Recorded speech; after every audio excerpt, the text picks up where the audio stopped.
has given a major push to the digitization agenda by announcing a series of measures that are going to further boost digital adoption, and the big one is linking UPI with credit cards. UPI has become the most inclusive mode of payment in India with over 26 crore unique users and 5 crore merchants on the platform.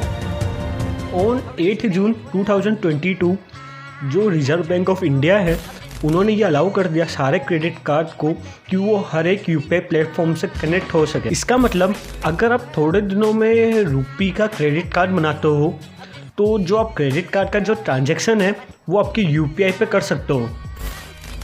तो इसका मतलब ये है कि आप जब नया credit card बनाते हो तो उसका जो ट्रांजैक्शन है ना वो आप अपनी यूपीआई ऐप के थ्रू ही कर सकते हो बिना कोई क्रेडिट कार्ड यूज़ किए हुए।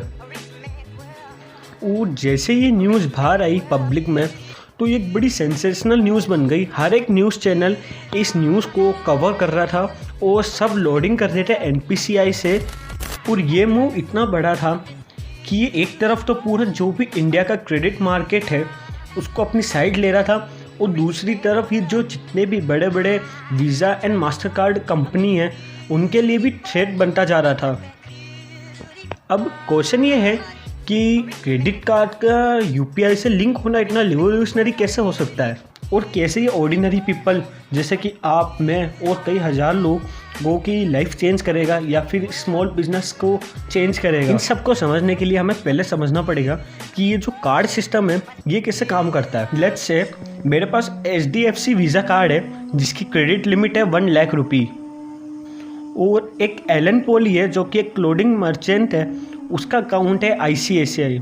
और ये चीज़ जो HDFC है उसको इशूइंग बैंक बनाता है और जो ICICI से है उसको एक्वायरिंग बैंक बनाता है और इसी तरीके से ट्रांजैक्शन पूरा किया जाता है बैक एंड पे। जब मैं अपनी डिटेल्स डालूँगा 10,000 रुपये का पेमेंट करने के लिए तो जो वेबसाइट होगी वो मेरे कार्ड की इंफॉर्मेशन ट्रांसमिट कर देगी जो मर्चेंट पेमेंट गेटवे है जो कि फ़िलहाल है रेजर पे। और इसमें रेजर पे क्या काम करता है, वो ये काम करता है कि वो जो मर्चेंट्स होते हैं उनको पेमेंट रिसीव करने में काम करता है डिफरेंट सोर्स से जैसे कि credit card, debit card and UPI. और इसके बाद जो रेजर पे है वो मेरी कार्ड इन्फॉर्मेशन और जो मेरा ट्रांजैक्शन अमाउंट है उसकी इन्फॉर्मेशन कलेक्ट करके मर्चेंट बैंक जो कि इस केस में ICICI है उसको ट्रांसफ़र कर देगा।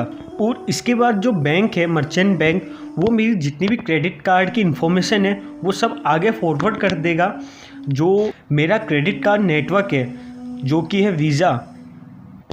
और इसके बाद जो वीज़ा है वो ट्रांजैक्शन को HDFC के पास भेजेगी फॉर द अप्रूवल।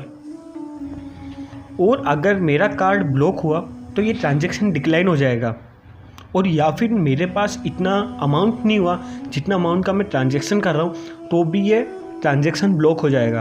और अगर सब चीज़ें सही है और मेरे पास इतनी क्रेडिट लिमिट भी है जितने का मैं ट्रांजैक्शन कर रहा हूँ तो ये ट्रांजैक्शन ऑथोराइज हो जाएगा और इस अप्रूवल प्रोसेस को कहते हैं ऑथोराइजेशन। और इसके बाद जो HDFC बैंक है वो वीज़ा के पास एक और चीज़ भेजेगा कि एवरीथिंग इज़ ओके और फिर उसके पास एक ऑथोराइजेशन कोड भी भेजेगा। और इसके बाद फिर वीज़ा जो है वो रेजर पे के पास अपना अप्रूवल भेजेगा और रेजर पे फिर मर्चेंट के पास जो मर्चेंट बैंक है ICICI उसके पास अप्रूवल भेजेगी। और फिर ICICI बैंक जो है वो मर्चेंट के टर्मिनल पे या तो फिर रिसिप्ट भेजेगी और अगर वो डिजिटल वेबसाइट के थ्रू कर रहा है तो उसको एक डिजिटल रिसिप्ट मिलेगी। और अब हम आते हैं बिजनेस पार्ट जो है इस प्रोसेस का उस पर। ये सब ट्रांजैक्शन करने में जो इशूइंग बैंक है और जो क्रेडिट कार्ड नेटवर्क है जैसे कि वीज़ा वो सब कुछ अमाउंट चार्ज करते हैं उनके ट्रांजैक्शन पे जैसे कि उनका फिक्स है 1 to 3% और मैं लेके चल रहा हूँ 3% यानी 10,000 पे 3% का यानी 300 रुपये का। और इस ट्रांजैक्शन फ़ीस को कहते हैं MDR मतलब मर्चेंट डिस्काउंट रेट। और इसके बाद जो रेजर पे है वो भी एक चार्ज डालता है हर एक ट्रांजैक्शन में जो कि 0.5%। और ऐसा हमारा पूरा पेमेंट सिस्टम काम करता है हमारे एक ट्रांजैक्शन को पूरा करने में। अब इस चीज़ को आप ध्यान से सुनना, ये जो MDR है ये 2 भागों में बांटा गया है। मतलब इसके 2 पार्ट हो रखे। जो फर्स्ट है उसको कहते हैं interchange fee and second one is switching fee. अब इस केस में आप देखोगे कि जो इशूइंग बैंक है वो रिस्क ले रहा है वेंडर को पे करने के लिए 10,000 रुपये का।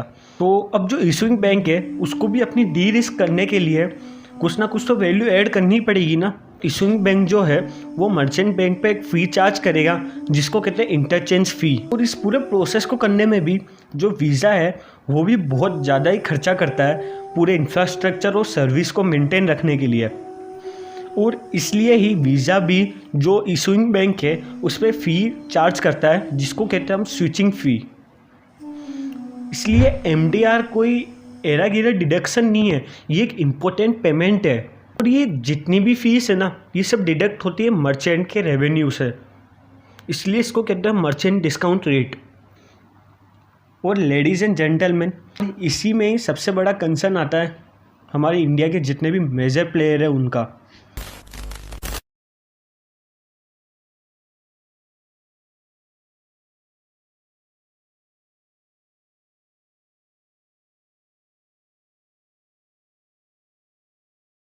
अब से गवर्नमेंट ने भी ये स्टेट कर दिया है कि रुपए का जो डेबिट कार्ड है और UPI के जो ट्रांजैक्शन है उन पे 0 MDR चार्ज किया जाएगा। इसका मतलब आप जब 10,000 रुपये मर्चेंट को भेजोगे तो मर्चेंट के पास पूरे 10,000 रुपये ही जाएंगे बिना किसी MDR के डिडक्ट हुए हुए। भी बैंक को लॉस हुआ है उन सबको कॉम्पनसेट करने के लिए जो गवर्नमेंट है उन्होंने 1,300 करोड़ का कैश पुट आउट किया है। जितने भी लॉस हुए बैंक में उन सबको कवर करेगा। अब जो UPI क्रेडिट कार्ड से लिंक हो गया है तो अभी सब लोगों को यही डर है जो भी बड़े बड़े बिजनेस है कि जो UPI जो गवर्नमेंट है वो अब 0 MDR कर देगी। और क्वेश्चन अब ये रहा कि ये तो बड़ी अच्छी बात हो गई है क्योंकि मर्चेंट को भी उनका पूरा अमाउंट मिलेगा बिना किसी डिडक्शन के, और जो कस्टमर है वो भी कैशलेस होकर जा सकेंगे। और डेबिट कार्ड में तो ये शुरू से ही है कि 0 MDR फीस चार्ज होती है, तो क्रेडिट कार्ड में क्या प्रॉब्लम है? तो लेडीज़ एंड जेंटलमैन, इसके पीछे 3 रीज़न है। क्रेडिट कार्ड के लिए तो बहुत अच्छा है पर ये क्रेडिट कार्ड के लिए एक डिज़ास्टर हो सकता है। अब क्वेश्चन है ऐसा क्यों? चलो देखो। अब आप इस चार्ट में देखोगे तो आपको पता लगेगा 92 करोड़ यूज़र्स है इंडिया के अंदर डेबिट कार्ड के और 7.4 करोड़ यूज़र्स है क्रेडिट कार्ड के। और उसी सेम मंथ में आप जो वैल्यू ऑफ पेमेंट देखोगे, जो डेबिट कार्ड की वैल्यू ऑफ पेमेंट है वो तो है 64,000 करोड़ रुपए, पर जो क्रेडिट कार्ड की वैल्यू ऑफ पेमेंट है वो है 1.07 लाख करोड़ रुपए।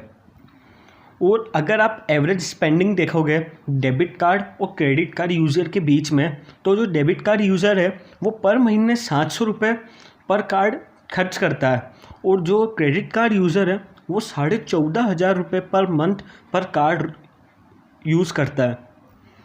तो ये आपको एक चीज़ अच्छे से बताता है कि जो क्रेडिट कार्ड को ऑन करते हैं वो कुछ ज़्यादा ही अमीर है और एक अच्छा अमाउंट का पैसा वो कमा रहा है।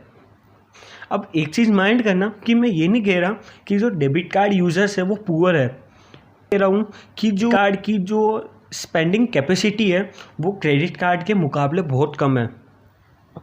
इसलिए जब हम बात करते हैं 0 MDR फॉर डेबिट कार्ड्स तो ये बहुत बढ़िया है फाइनेंशियल इंक्लूजन के लिए एंड कैशलेस इकोनॉमी के लिए एंड डिजिटलाइजेशन के लिए।